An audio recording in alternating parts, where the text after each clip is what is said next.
Ooh. I always had my eye on this building. There's something about downtown historic Kennewick, and then also the atmosphere of this. I mean, this has been here since Prohibition days, and I fell in love with it. I looked around and I was like, this is like the perfect taqueria place. Mande. Me está grabando, mande. ¿Vas a, pues para poner nuevas fotos del momento? No, pero sea después. Yeah. Um,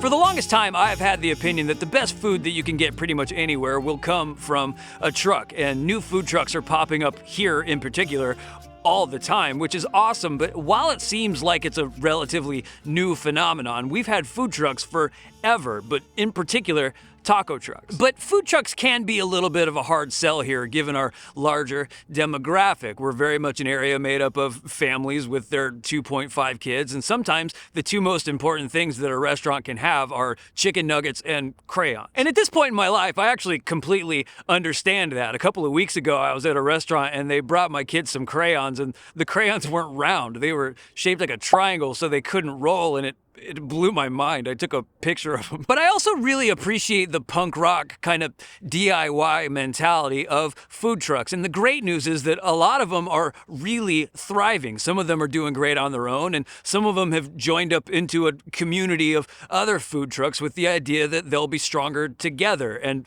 that is working. But occasionally, the evolutionary process will take a truck and move it into a brick and mortar location like Picante did. They had one of the coolest looking trucks I've ever seen, and now they moved into this awesome little building in downtown Kennewick. And there are some benefits that come along with that, I assume. They've got a roof now, which is good, and heating and air conditioning and things like chairs. Chairs are good. But maybe the best thing is now the restaurant can't roll away because it's not on wheels anymore. One of the great things about having an actual building is you can be reasonably confident that it's not going to roll away.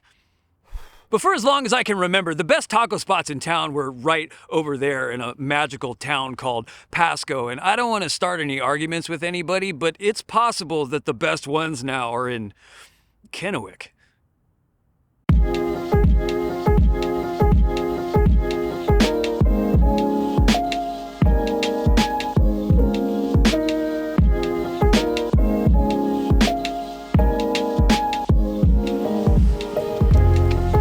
So I was actually a full-time therapist. An opportunity presented itself with the food truck. So I had a dear friend approach me and they're like, hey, we have this food truck and we don't know what to do with it. You're a good cook.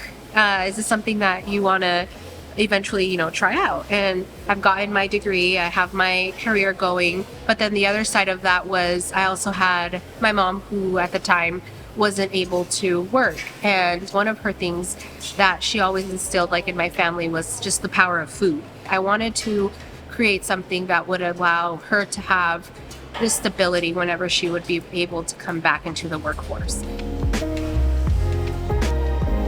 I'm a Chicana, meaning I'm first-born generation here in the Tri-Cities. And my mom, she was born in Mexico, and growing up, we would always go back and forth. Went to 11 schools before I graduated from high school. So one of the things that I always saw was just pick up your roots and go and establish new roots and never be scared of starting over. And so I wanted to do that with this opportunity. What we made it was what we wanted to enjoy. And a lot of that was dishes from back home. We wanted to bring something to the Tri-Cities that kind of reflected us. I am born here, so there's this cultural difference between the way that my mom's approach is and the way that my approach is. And so beautifully, we were able to merge that. When you're starting something, for me, it's really important to know your second move before you make your first. I think the name reflects a little bit about that. Taqueria means actually a sit-down place. Taquera means food truck. A small place you just walk in and out. Usually they don't have seating. So from the get-go, I wanted Taqueria because I wanted to eventually create something, like I said, that was going to be something that's well-rooted. being able to, like I said, bring my mom in eventually and have her be some part of something bigger.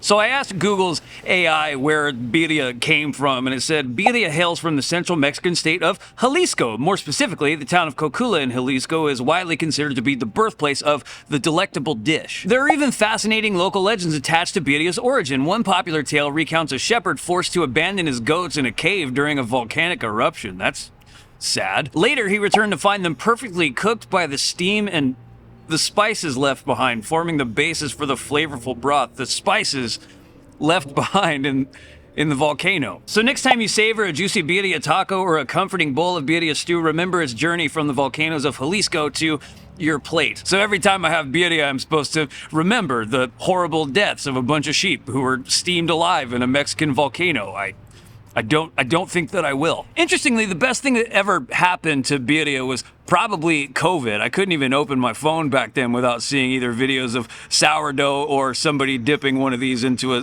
styrofoam cup of consomme. It was everywhere. And that means that now you can find dozens of recipes of these things that you can make by yourself at home. And really, that's how you know that you've made it. If your authentic Mexican dish is buried below the entire life story of a white woman from Michigan. And I do recognize the hypocrisy of what I'm saying given my general whiteness situation. I'm sure that lady makes fine tacos.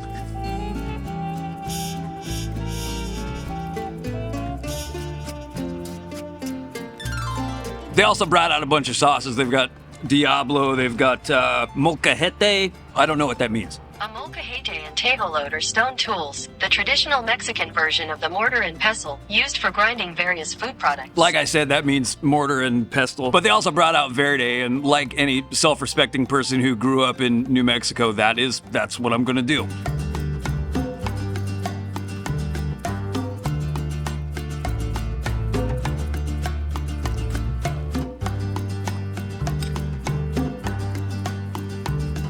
I probably should have asked how hot the Diablo was, named after the devil.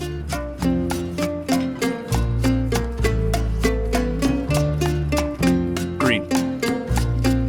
As the area grows and as the culinary scene becomes more and more diverse, there are going to be understandable discussions about which one of these places does things the most authentically. But it's possible that nobody is actually doing this authentically. The next time that you go into a Mexican restaurant, ask them if they steamed their goats in a Mexican volcano, and I'm guessing they probably didn't. But if you're asking the question of who does it best, it's hard for me to imagine who or how someone could do it better than this. But is that really the right question? Does it make any sense to ask which one of these places does it best? Or does it make more sense to ask the question, why is there a wait to get a table at Azteca on a Wednesday night when this is right here? Do you know the name of the CEO of Azteca? You probably don't. I didn't either, so I looked it up. His name is Alejandro Valenzuela, and you will never meet him in your life. And even if you do, he probably won't like you. Quick but important note, I decided to fact check that, and it turns out that that is not the right guy. That guy is the owner of a bank called Azteca. The owner of the restaurant chain Azteca is a guy named Jose Pepe Ramos, who came to America with no money, took a job as a dishwasher, and then saved up money to open his own restaurant, and then used that money to bring his family to America. So probably not the best example. But here, the owner is Daisy, and she's right in there. She lives in your community. She is your neighbor. And I guess I can't guarantee that she would like you, but I mean, you've got a shot. I did get consomme on my pants, but Downtown Kennewick has been nothing but supportive. I've had so many business owners come by and say, how can I either help you or if you have questions? And that to me is also such a overwhelming feeling, because you feel like you're in this by yourself, and it is something that you're doing by yourself. But at the end of the day, to know that I can fall back and call people for help, I mean, that's very heartwarming. Yeah. Critically low battery warning.